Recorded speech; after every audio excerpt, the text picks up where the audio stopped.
নিঃস্ব অবস্থায় কি দোয়া করতে পারেন একজন মানুষ, এই দোয়াটা শিখে নেন, ইনশাআল্লাহ আপনার জীবনের সমস্ত সংকট কেটে যাবে। আমি নিজেও ওই দোয়াটা বেশি বেশি করার চেষ্টা করি। দোয়াটা হচ্ছে, মুসা আলাইহিস সালাম একটা গাছের নিচে হেলান দিয়ে বসলেন, বসে দেখলেন দুইজন মেয়ে দাঁড়িয়ে আছে দূরে, পানি নিতে পারছে না, লোকজন পানি নিয়ে যাচ্ছে, ওরা দাঁড়িয়ে আছে বেচারি। মুসা আলাইহিস সালাম গিয়ে বললেন, কি সমস্যা আপনাদের?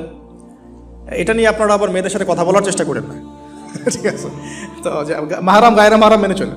তারা বললেন যে আমাদের বাবা অনেক বৃদ্ধ মানুষ, আমরা পানি নিতে পারি না যতক্ষণ না আমাদের কম পানি নিয়ে চলে যায়।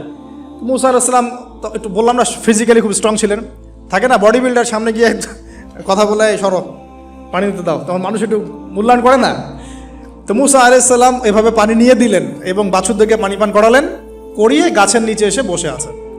বসে বসে তিনি দোয়া করছেন, এই যে দোয়াটা তিনি দোয়া করছেন, রব্বি, একটা নেক কাজ করলেন, নেক কাজ করলেন না, মানুষের উপকার করলেন, নেক কাজ করে এসে গাছের নিচে বসে দোয়া করছেন, আল্লাহ এখানে তো আমার খাবার পানি বাসস্থান কিছুই নাই, আমি কি করব?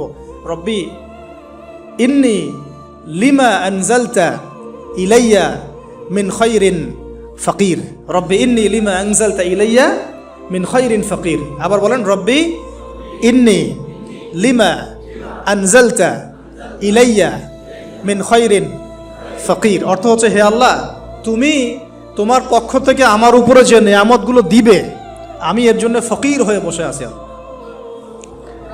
অর্থ বুঝে পড়বেন ভাই, নামাজ রোজা হজ জাকাত যাই করেন আল্লাহর ওয়াস্তে অর্থ বুঝে পড়বেন।